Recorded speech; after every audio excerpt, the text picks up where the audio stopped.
The VMAs stage in August 2022 had millions watching worldwide.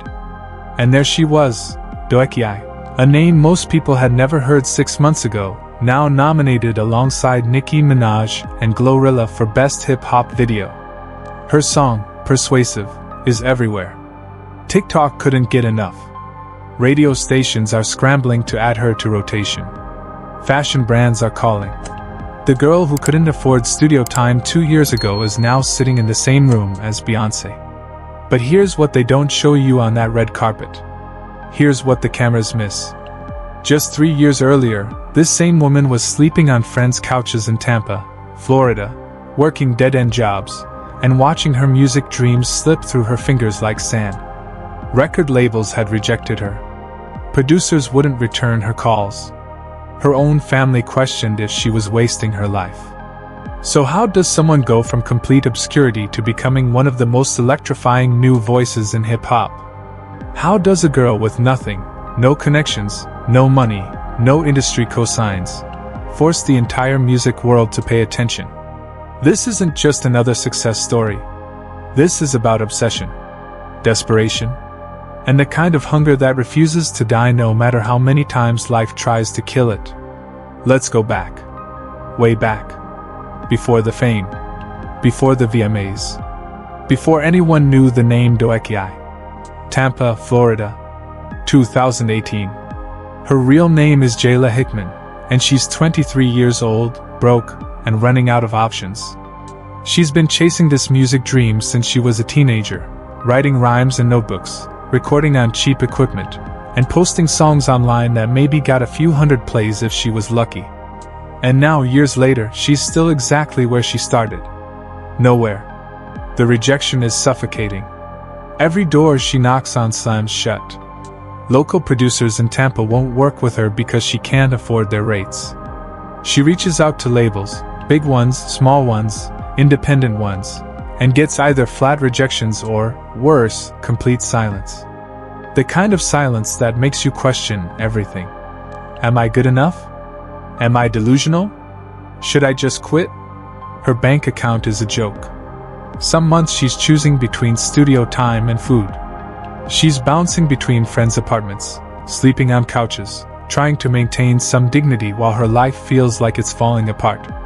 She works random jobs, retail, food service, whatever pays, and every single day feels like evidence that her dreams are stupid. That she's stupid for believing in them. But here's the thing about Jayla that most people didn't see coming. She has this defiant, almost reckless belief in herself that doesn't make logical sense. Even when everything external is screaming, "Give up!" something internal refuses to listen. She keeps writing, keeps recording, keeps posting music online that barely anyone hears. Her family doesn't get it. When are you going to get a real job? You're wasting your 20s. This music thing isn't working. And she can't even argue with them because they're not wrong. By every measurable standard, it isn't working. She's years into this pursuit with nothing to show for it.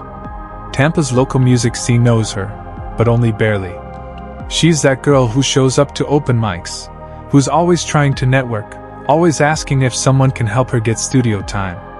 She's hungry, but in a city that's not exactly a hip-hop mecca, hunger alone doesn't mean much. And then there's the identity struggle. Jayla is a dark-skinned black woman in an industry that has historically marginalized and excluded people who look like her. She's watching lighter-skinned artists get opportunities. She's watching male rappers with half her talent get signed. The intersectionality of being black, dark-skinned, and female in hip-hop is its own special kind of hell that adds another layer to every rejection. She starts to wonder if her look is the problem. Her sound is the problem. Maybe she needs to be more commercial, more palatable, more something else. But changing who you are to fit in, that's a different kind of death, isn't it? 2019. Something shifts. Jayla makes a decision that seems small but will change everything. She stops trying to sound like what she thinks the industry wants. She stops trying to fit into boxes. Instead, she leans into the weirdness, the experimentalism, the raw, unfiltered essence of who she actually is. She starts calling herself Doechii, a name that feels like armor. Like a persona, she can hide behind while simultaneously revealing her truest self. It's contradictory. It's perfect. She begins releasing music on SoundCloud and YouTube that doesn't sound like anything else in Tampa's scene. It's aggressive but melodic. Rap but also punk. Feminine but hard. She's mixing genres before mixing genres becomes trendy. Songs like Girls show this raw vulnerability and swagger that exists simultaneously without contradiction. The local Tampa scene starts paying more attention. Not because she's getting big numbers, she's not, but because there's something undeniably magnetic about what she's doing. She's performing at small venues, house parties, and anywhere that will have her. Her live shows have this chaotic energy that you can't look away from. And then, in late 2019, she catches a break that seems minor but proves crucial. She gets connected with TDE, Top Dawg Entertainment, the label behind Kendrick Lamar, SZA, and Schoolboy Q. Not signed, mind you. Not even close. But she gets into their creative orbit through persistence and talent that's becoming impossible to ignore. She moves to Los Angeles, which is either the bravest or stupidest thing she could do at this point because she still has no money, no guarantee of success, and now she's in one of the most expensive cities in America trying to make it in the most competitive music industry in the world. LA is brutal. It's everything Tampa was but multiplied by 1,000. More rejection. More competition. More struggling to make rent while trying to look like you're not struggling because image is everything here. She's sleeping in studios, networking relentlessly, trying to get anyone at TDE to really see her potential. But something is building. Slowly. She's recording constantly. Getting better. Finding her sound. The desperation is shaping her into something sharper, more focused. Every no is fuel. Every closed door is motivation. She releases a project in 2020 called Oh the Places You'll Go. That starts to generate actual buzz outside of just Tampa. It's still underground. Still niche. But the people who discover it become obsessed. There's a cult following beginning to form. And then she does something that shows her strategic genius. But what happens next would change everything. 2021. The pandemic is ravaging the music industry. Live shows cancelled. Studios limited. The entire infrastructure that emerging artists depend on to build momentum gone. For most struggling artists, COVID-19 is a death sentence for their careers. But for Doechii, it becomes an unexpected advantage. With everyone stuck at home, the internet becomes the arena for discovery. TikTok explodes. Instagram becomes more important than radio. And Doechii, who's been grinding and building her digital presence for years, is positioned perfectly. She starts dropping freestyles on Instagram. Not polished recordings, raw, off-the-cuff bars over classic beats. And they're good. Like, undeniably, stop scrolling, share immediately good. Her freestyle over SWV's Week goes viral within the hip-hop community. People are tagging each other, reposting, commenting. Who I asked this girl? But here's where the turning point really happens. TD is watching. They've been watching for a while, actually. Doechii has been in their orbit, proving herself, showing up, and delivering every single time she gets an opportunity. And now, with her organic online growth and undeniable talent, they make it official. March 2022. Doechii signs with TDE. Let that sink in. The label that discovered Kendrick Lamar. That broke SZA. That built empires out of raw talent. They sign her.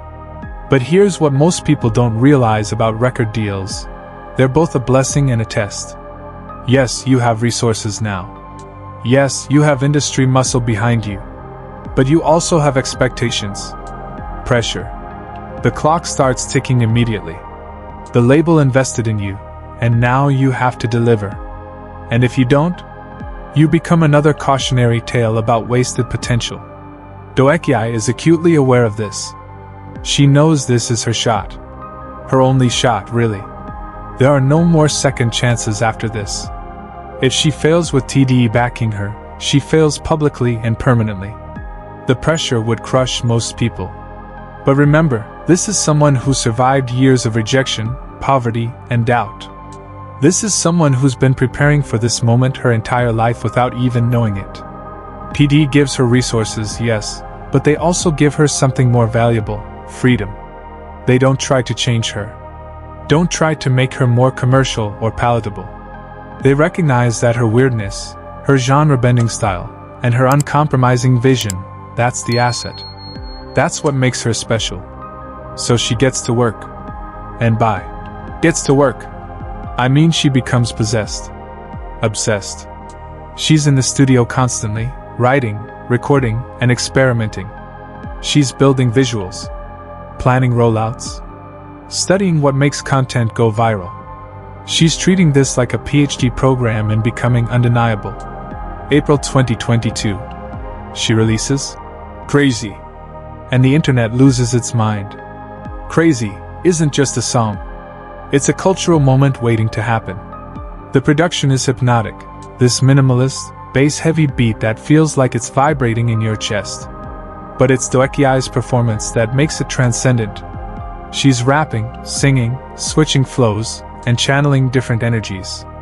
The hook is simple but addictive. I'm crazy, but you like that. It's confident without being arrogant. Playful but with an edge. Feminine but aggressive. The music video drops, and it's immediately clear this is operating on a different level. Her aesthetic is fully realized: bold colors, striking fashion, and choreography that's both sensual and powerful. She looks like a star. Not like someone trying to become a star. Like someone who already is one, and the world just needs to catch up. And TikTok? TikTok goes absolutely nuclear. The song becomes a trending sound within days. Users are creating dances, lip-sync videos, and memes. But it's not just regular users, celebrities start posting with it.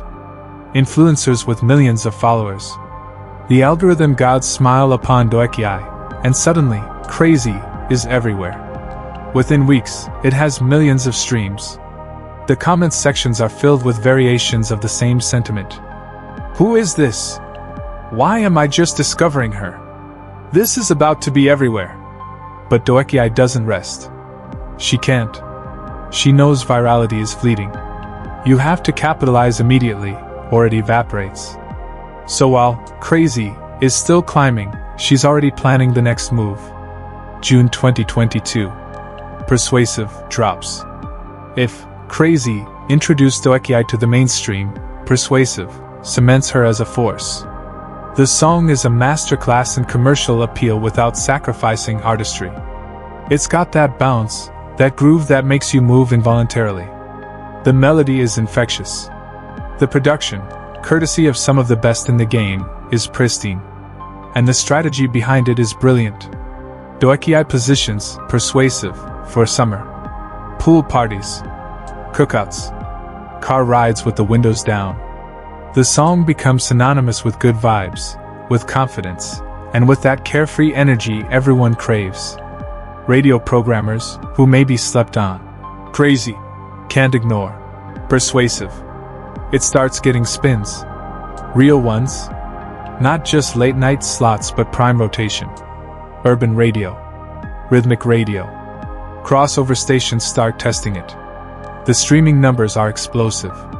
Millions turn into tens of millions. Spotify adds her to major playlists. Apple Music makes her an up-next artist. YouTube views skyrocket. She's doing real numbers now. Industry numbers. Star numbers. And then comes the cosign that every new artist dreams about. SZA, the SZA, one of the biggest artists on the planet, and Doechii's label mate, publicly endorses her. Not just a casual shout-out but a genuine, enthusiastic cosign. She's posting Doechii's music, bringing her out at shows, introducing her to her massive fanbase. Other artists follow. Doja Cat shows love. Rico Nasty. JID. The hip-hop community is rallying around Doechii because there's something special happening here. You can feel it. That rare convergence of talent, timing, and momentum that creates superstars. Record labels that ignored her emails 2 years ago are now calling TD asking about features, collaborations, and opportunities. The same producers who were too expensive for her are now reaching out, offering to work with her. Magazines want interviews. Brands want partnerships. Fashion houses are sending PR packages. But here's what separates Doechii from flash-in-the-pan viral artists. She can back it up. Her live performances are electrifying. Her interviews are intelligent and engaging. Her social media presence is authentic and strategic. She's not just talented, she's ready. Prepared for this moment in ways that only years of struggle and preparation can forge. August 2022. The VMAs. The nomination. The moment from our opening. She doesn't win the award, that goes to Nicki Minaj, but it doesn't matter. She's already won something more valuable: legitimacy. Visibility. Proof that she belongs in rooms with legends. After the VMAs, everything accelerates. 2023 hits, and Doechii isn't just buzzing anymore, she's arrived. The transformation is staggering. Remember that girl sleeping on couches in Tampa? She's now walking red carpets. Getting photographed for Vogue. Sitting front row at Fashion Week. The same person who couldn't afford to eat some days is now living in LA, building a real career, having actual financial security for the first time in her adult life. But fame is weird. Complicated. Especially when you achieve it after years of having nothing. Doechii talks openly about the imposter syndrome. About walking into rooms with established stars and still feeling like the broke girl from Tampa who's faking it. About checking her streaming numbers obsessively, terrified that it's all going to disappear as quickly as it came. About the pressure, the suffocating, relentless pressure, to follow up, persuasive, with something even bigger. Because here's the truth about the music industry: your last hit is already old news. Fans are fickle. The algorithm is ruthless. You're only as relevant as your most recent release. And everyone, the label, the fans, the critics, is watching to see if you are a one-hit wonder or a real artist. Doechii knows this.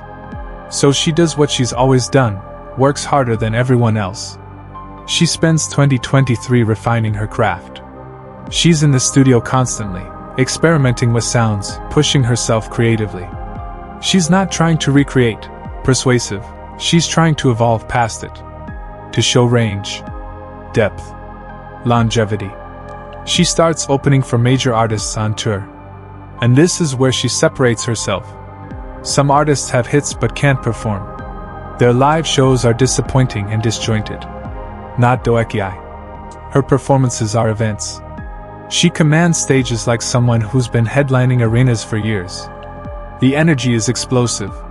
The stage presence is magnetic. People who come to shows as casual fans leave as disciples. She performs at Rolling Loud, at Coachella, at festivals around the world. And every single time, she delivers. No phoned-in performances. No mailing it in. Every show is an opportunity to convert someone into a believer. The accolades start piling up. XXL Freshman Class of 2023, she makes the cover. BT Awards nominations. More VMA nods. Industry publications write think pieces about her as the future of hip-hop. Music critics praise her versatility, her lyricism, and her willingness to take risks. But perhaps the most significant moment of 2023 happens when she releases her mixtape. She /her /Black Bitch. The title alone is a statement. A reclamation. A middle finger to everyone who tried to box her in, who tried to make her smaller, more palatable, and less threatening. The project is a 30-minute masterclass in artistic vision. It's experimental but accessible. Personal but universal. Songs like What It Is, Block Boy show her technical ability, while tracks like Boom Bap pay homage to hip-hop's roots while pushing the genre forward. Critics lose their minds. The reviews are glowing. Publications call it one of the best rap projects of the year. Fans dissect every bar, every reference, every production choice. It debuts on Billboard. Real chart positions. Not viral moments, sustained, legitimate success. And here's what's beautiful about Doechii's rise: she's doing it on her own terms. She hasn't compromised her vision, hasn't changed her look or sound to fit industry standards. She's proof that you can be unapologetically yourself, weird, experimental, dark-skinned, feminine, aggressive, and vulnerable, and still succeed. Maybe even because of those things, not despite them. She becomes a voice for young black women who've been told they're too much or not enough. Too dark. Too loud.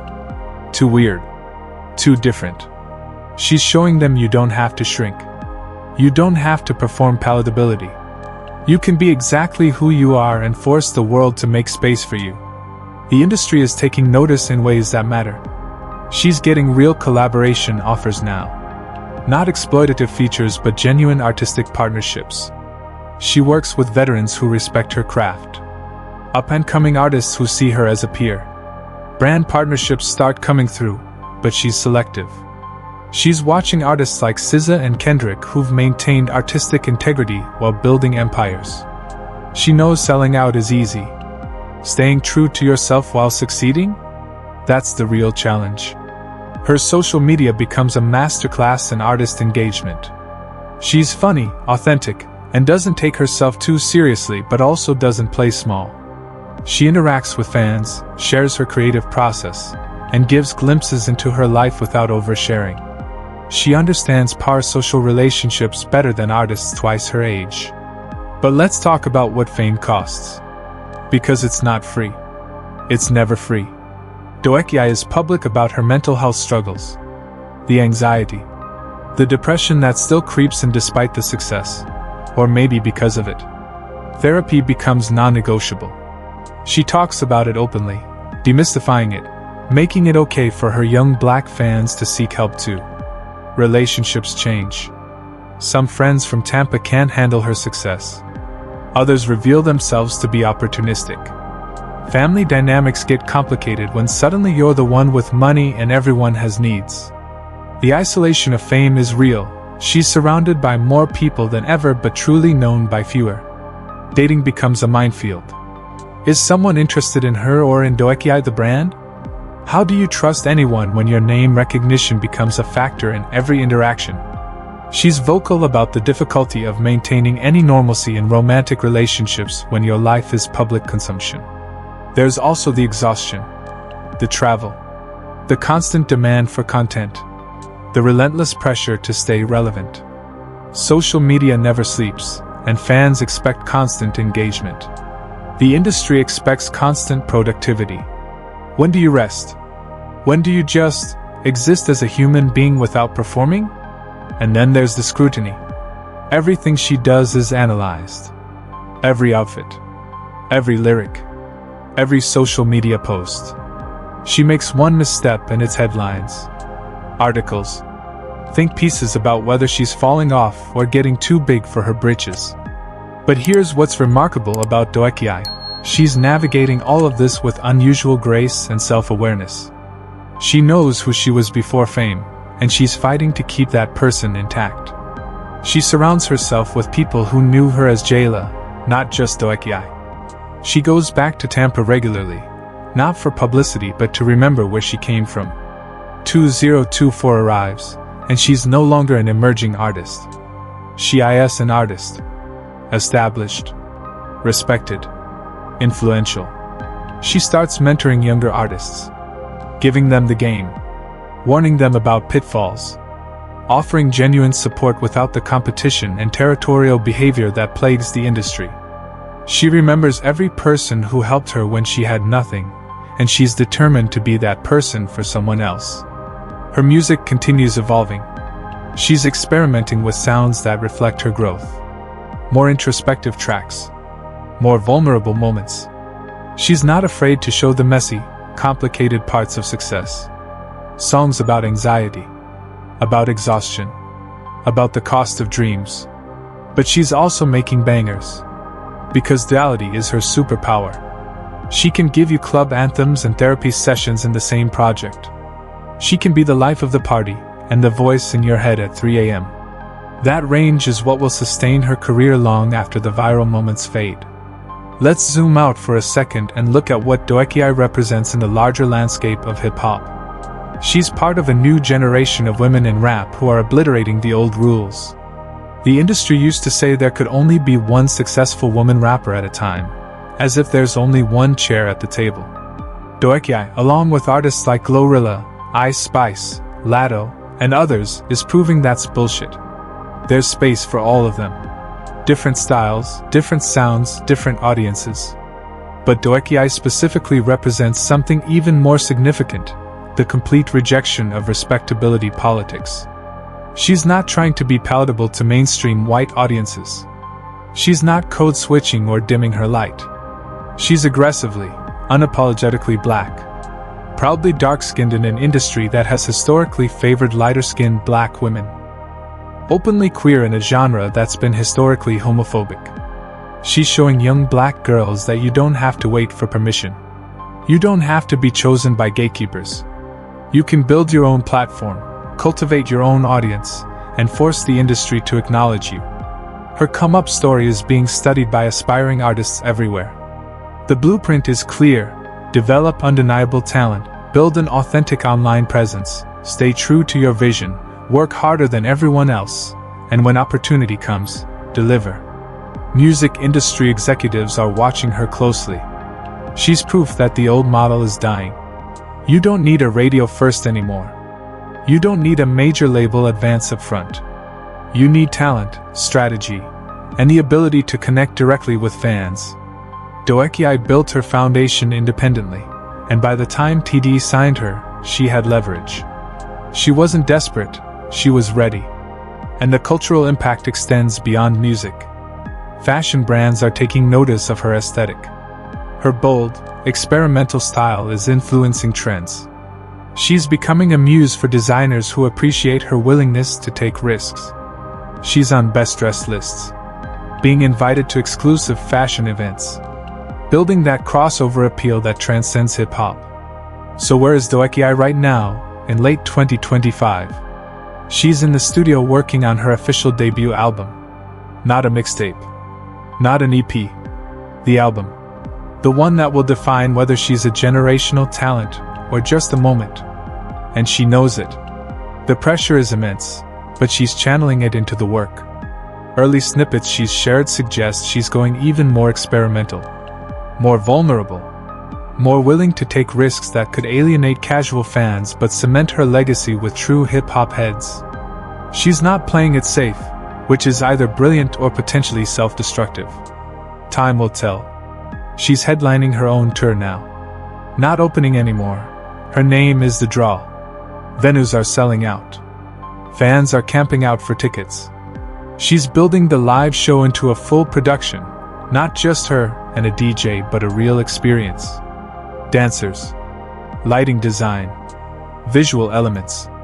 She's thinking like a complete artist, not just a rapper. The industry awards are starting to come through. Grammy nominations are likely for her next project. She's being included in conversations about the best new artists of this generation. Critics are writing about her with the same seriousness they reserve for established legends. But she's also dealing with the inevitable backlash that comes with success. There are always people waiting for you to fail. Blogs are looking for controversies. Other artists are feeling threatened by her rise. The tall poppy syndrome is real, and she's becoming a tall poppy. She handles it with the same defiant confidence that got her here. She doesn't engage in social media beef. Doesn't waste energy on negativity. Stays focused on the work. On the music. On the legacy. In recent interviews, Doechii has gotten profound about her journey. She talks about how the struggle was necessary. How if she'd gotten signed at 20, she wouldn't have been ready. The rejection built character. The poverty built hunger. The years of obscurity built unshakable confidence in her vision. She's vocal about the fact that overnight success is a myth. Her overnight success took 7 years of daily work, of failure, of persistence that looked like delusion to everyone watching. She tells young artists that if you're not willing to bet on yourself when you have nothing, you don't deserve the rewards when you have everything. She talks about the importance of knowing yourself before fame finds you. Because fame will distort everything. It's a funhouse mirror that makes you question reality. If you don't have a solid sense of self before it hits, it will destroy you. She's honest about mental health. About the fact that success doesn't cure depression. That money doesn't solve every problem. That you have to do the internal work regardless of external circumstances. And perhaps most importantly, she talks about the responsibility of visibility. As a dark-skinned black woman, she knows there are young girls who look like her watching, who've been told they're not beautiful enough, not marketable enough. She knows her success means something beyond her individual achievement. It's proof of possibility. Evidence that the rules are changing. But let's get into what Doechii doesn't always talk about publicly. The parts that don't make it into magazine profiles or Instagram captions. The music industry is still predatory as hell. Even with TDE, a relatively artist-friendly label, there are negotiations, compromises, and moments where artistic vision clashes with commercial interests. Doechii has had to fight for creative control in ways the public never sees. Battles over singles selection. Arguments about music video budgets. Pressure to collaborate with artists she doesn't respect just for the streaming numbers. There's also the exploitation that comes with being a black woman in a predominantly white, male-controlled industry. The subtle racism in marketing meetings. Being told her music is too urban for pop playlists but too pop for pure hip-hop categorization. The constant code switching required in business meetings where she's the only black person in the room. She's talked about the exhaustion of being seen as a spokesperson for every issue affecting black women. The expectation that she should comment on every social justice moment and every political issue, as if her artistry isn't enough. She also has to be an activist, educator, and role model 24/7. And then there's the body politics. The pressure on women in hip-hop to be sexually available without being sexually autonomous. To be desirable but not threatening. Doechii's relationship with her sexuality in her music is complex. She's sensual, confident, and in control, but she's constantly navigating the line between expression and exploitation. Between owning her sexuality and being reduced to it. The comparison game is brutal too. She's constantly pitted against other women rappers as if there can only be one. Every new female artist that emerges gets compared to her, and she gets compared to them. The media loves creating rivalries, manufacturing beef, and making women compete for scraps of attention. She's dealt with men in the industry who tried to manipulate her when she was vulnerable and unknown. Producers who wanted sexual favors in exchange for beats. Managers who saw her as a product to exploit. The predatory nature of the industry preys on desperation, and she had to learn quickly how to navigate those waters without drowning. There are relationships that fell apart because of her ambition. Friendships from Tampa that couldn't survive the distance and lifestyle changes. Family members who feel abandoned or left behind. The guilt of success when people you love are still struggling is a weight that never fully lifts. And the imposter syndrome never completely goes away. Even now, performing on major stages, she has moments of panic. Moments where she thinks everyone will suddenly realize she's a fraud. That she doesn't belong. That it was all luck and timing, not talent. Those thoughts don't disappear with success, they just get quieter. What's fascinating about Doechii's artistic evolution is how her music has become her processing mechanism for all of this complexity. Listen to her early work, it's hungry, aggressive, and proving something. Songs are showcases of technical ability, demonstrations of why she deserves attention. The bravado is armor against a world that told her she'd never make it. But as success came, the music shifted.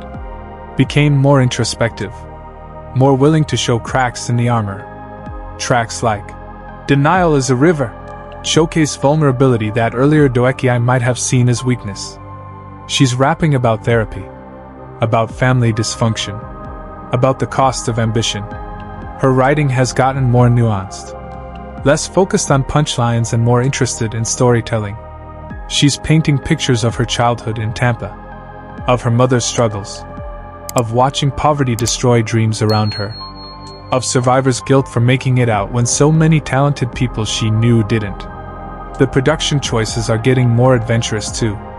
She's working with experimental producers, incorporating live instruments, blending trap with jazz and punk with R&B. She's chasing a sound that doesn't exist yet, trying to create something genuinely new rather than replicating what's already working. And she's getting more political, not in a heavy-handed way but in how she exists in her music as a dark-skinned black queer woman refusing to code switch or assimilate. The political statement is in her presence, her confidence, and her refusal to shrink. She's also getting more generous with features. Early in her career, every verse felt like she was trying to murder the track and prove she deserved to be there. Now she's comfortable creating space for other artists. Collaborative projects where she's not dominating but contributing to something larger. The themes in her upcoming album, based on what she's shared, suggest she's ready to fully interrogate success. To ask the uncomfortable question, was it worth it? What did I lose to get here? Who am I now that I have everything I wanted? Can I still create from a place of hunger when I'm not hungry anymore? These are the questions that separate one-album wonders from generational artists. The willingness to use success as material rather than resting on it. Doechii's success represents a fundamental shift in how artists can build careers in the modern music landscape. She didn't need radio gatekeepers because she built her audience directly on social media. She didn't need traditional A&Rs to discover her because she discovered herself and presented a fully formed artistic vision.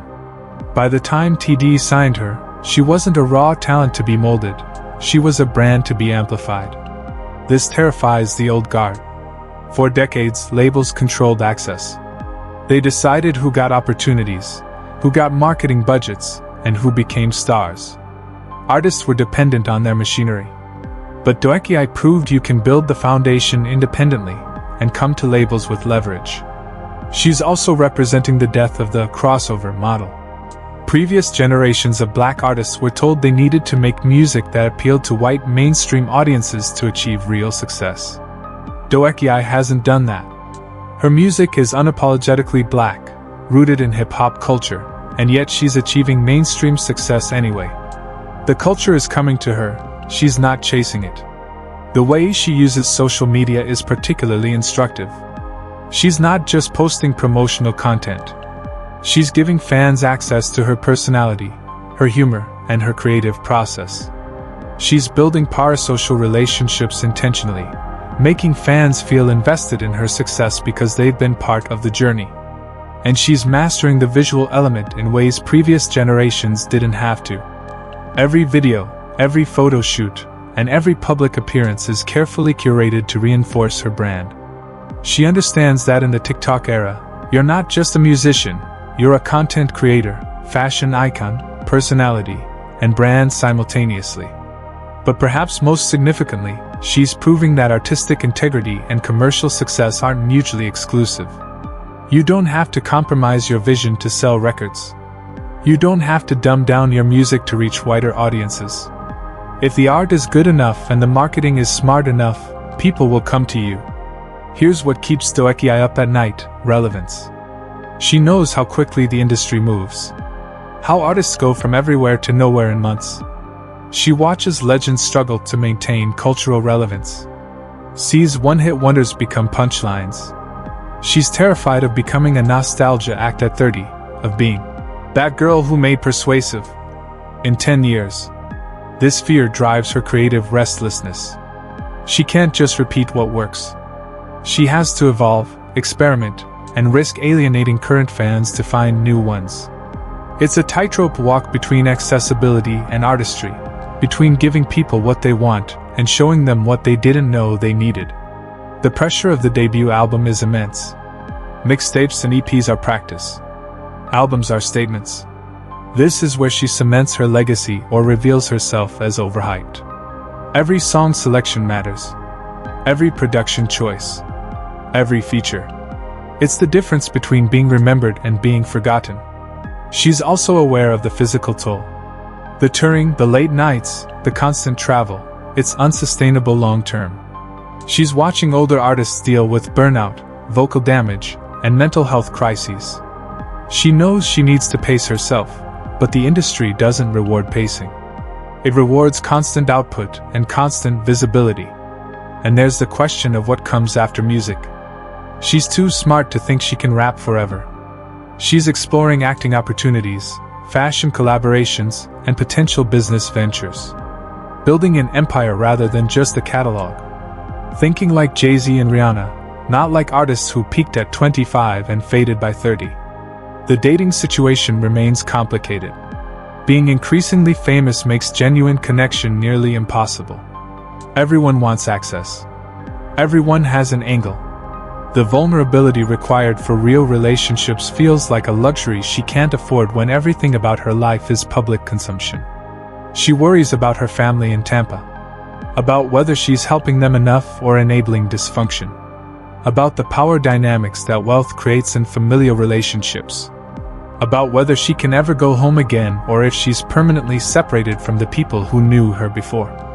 And beneath everything, there's the existential question: is this making me happy?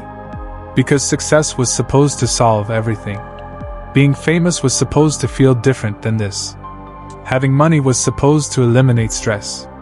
But she's discovering what every artist eventually learns: external achievements don't fix internal struggles.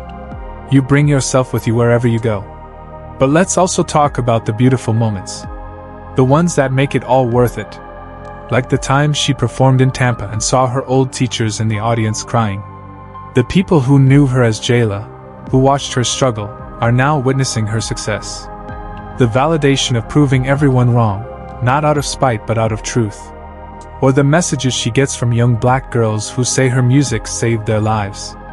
Who say seeing someone who looks like them succeed gave them permission to dream. Who say her openness about mental health helped them seek therapy. These messages aren't just flattering, they have a purpose.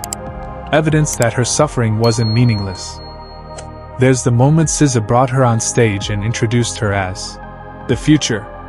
The passing of the torch from one generation to the next. The recognition from someone she respects that she belongs here. That she's earned this. The first time, she bought her mother a house. Watching her mom cry in rooms that belong to her, that can't be taken away by landlords or circumstance. Being able to provide security for someone who sacrificed everything to raise her, that's worth every struggle. Or small moments in the studio when a song clicks. When the verse she's been working on for weeks suddenly comes together. When the producer plays back a track and everyone in the room just knows it's special. That creative high, that moment of pure artistic achievement, that's the drug. That's what she's chasing. The friendships with other artists who get it. Who understand the pressure and weirdness of this life. Late night conversations with people who can relate to being public property. Those relationships become lifelines in an industry built on competition. And the growth. Seeing herself in videos from 2019 versus now, the confidence, the presence, the artistry, it's undeniable. She's become who she always said she would be. The belief she had when she had no evidence to support it has been vindicated. Doechii has developed a philosophy about success that's worth examining. She talks about impossible ambition, the idea that if your dreams don't scare you, they're not big enough. That comfort is the enemy of greatness. That you have to be willing to look delusional to everyone around you, including yourself sometimes. She's vocal about the importance of documentation. She filmed everything during her come-up, even when it felt embarrassing. Now she has archives of her journey that inform her artistry and remind her where she came from. She tells young artists to document the struggle because it becomes fuel for the success. There's her theory about selective vulnerability. Being open about struggles but strategic about what you share and when. Using your pain as art without exploiting your own trauma. Drawing boundaries around your private life even when publicity is currency. She talks about the importance of building a team that sees you as human, not a product. Managers, publicists, and lawyers who genuinely care about your well-being, not just their percentage. She's had to fire people who couldn't make that distinction. Learned that loyalty without competence is still a liability. And there's her approach to competition. She genuinely roots for other women in hip-hop because she understands that their success doesn't diminish hers. The rising tide lifts all boats. She's trying to build a culture of collaboration rather than competition among women rappers. She's also developed a philosophy about money that's surprisingly mature for someone who went from poverty to wealth so quickly. She's not flashy with it. Doesn't buy jewelry or cars to prove anything. Instead, she's investing, building generational wealth, and thinking long-term. She watched too many artists go broke after hits to make those mistakes. Here's the thing about Doechii's story. It's not over. Not even close. She's 26 years old. In hip-hop years, she's barely begun. The artists we remember, Kendrick, J. Cole, Drake, they built decade-long careers. They evolved, experimented, and stayed relevant through multiple eras. Doechii has the talent to do the same, but talent alone isn't enough. Longevity requires strategy, evolution, and a little bit of luck. The next 5 years will determine everything. Will she be a generational voice or a moment? Will she successfully transition from buzzing artist to established icon? Will she navigate fame without losing herself? Will the debut album deliver? These questions don't have answers yet. We're watching in real time as the story unfolds. What we know is this: she's not playing it safe. The early buzz from her album sessions suggests she's taking risks, pushing boundaries, and refusing to give people a persuasive part 2. She's betting on her artistry over commercial formula. That's either brilliant or career suicide. Time will tell. She's also expanding her influence beyond music. Fashion collaborations are coming. Acting roles are being discussed. She's building a multimedia presence that could outlive any single song or album. The cultural impact is already measurable. Young artists cite her as inspiration. Her aesthetic is being copied. Her confidence is being studied. She's becoming a blueprint, which is both an honor and a burden. But the pressure is mounting. The industry has a short attention span.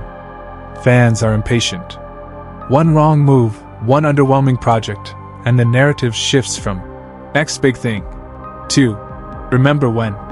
Sometimes late at night, when the shows are done and the studio is empty, Doechii sits with the strangeness of her life. She thinks about the girl sleeping on couches in Tampa. The one who couldn't afford studio time. The one everyone said was wasting her life. And she wonders what that girl would think seeing this. The fame, the success, the recognition. Would she be proud? Relieved? Or would she be terrified of what it costs to get here? Because success requires sacrifice. Pieces of yourself left behind on the journey. Innocence traded for wisdom. Privacy exchanged for platform. The person she was had to die for Doechii to be born. She thinks about parallel universes. The version of her life where she gave up. Where she took that corporate job, settled for safety, and let the dream die. Would she be happier? More stable? Less anxious? But she knows the answer. That version of her would be suffocating. Dying slowly in a cubicle, wondering, what if? At least this version, chaotic, exhausting, uncertain, is alive. Fully, terrifyingly, beautifully alive. She thinks about legacy. About what she wants to be remembered for beyond hits. About the girls who will come after her, who will look at her career as a roadmap. What does she want to teach them? That authenticity is more valuable than approval. That your differences are your advantages. That the industry will try to break you, and your job is to break the industry instead. That success built on compromise isn't success, it's just a prettier prison. So here we are. From Tampa to the VMAs. From sleeping on couches to headlining tours. From nobody to somebody to whatever comes after somebody. Doechii's story isn't a fairy tale. It's not a simple rags to riches narrative where hard work inevitably leads to success. It's messier than that. More complicated. More human. It's about a woman who refused to accept the limits the world tried to place on her. Who looked at every closed door and decided to build her own entrance. Who understood that talent without belief is just potential, but belief without talent is delusion, and she had both. It's about the cost of dreams. The relationships lost, the stability sacrificed, the versions of yourself you have to kill to become who you're meant to be. It's about the loneliness of success, the terror of relevance, and the exhaustion of being perceived. But it's also about possibility. About what happens when you bet everything on yourself and refuse to fold. About the beautiful, terrifying freedom of having nothing left to lose. About turning rejection into fuel and pain into art and struggle into legend. The story isn't finished. The album is coming. The tour continues. The evolution persists. Doechii is still writing her legacy in real time, still figuring out who she is becoming, and still navigating the impossible space between artist and icon. And maybe that's the most important lesson: the journey doesn't end at success. That's just where a different, equally challenging journey begins. From a broke teenager in Tampa to one of hip-hop's most electrifying voices. But the real story isn't how she got here. It's what she does with it now that everyone's watching. The climb was hard, but staying at the top? That's where legends are either made or broken. And something tells me Doechii isn't planning on breaking. If you enjoyed this, hit that like button and subscribe for more untold stories of athletes who defied the odds. Drop a comment telling us, who should we cover next? The notification bell is right there. Don't miss the next one.